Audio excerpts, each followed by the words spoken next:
Bismillahirrahmanirrahim. Konya Umut Kervanı olarak ihtiyaç sahibi aileler, yetimler, medrese öğrencileri ve üniversite öğrencilerinin yararına 3 günlük kermesimiz var. Dün bir, bugün de inşallah devam ediyor. Yarın son bulacak.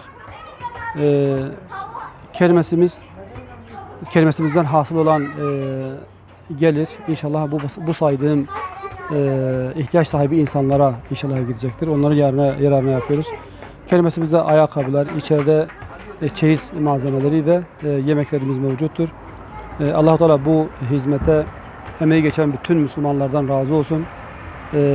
Bağışlayanlar, gelip burada satın alanlar, hep ihtiyaç sahibi insanlar içindir. Allah-u Teala hepsinden razı olsun inşallah.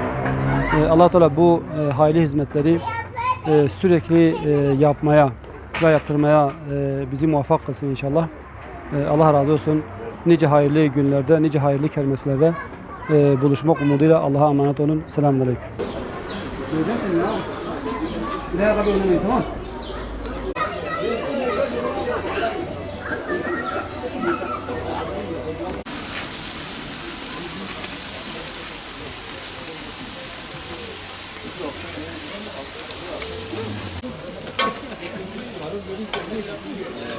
Akşama kadar çalışmıyor.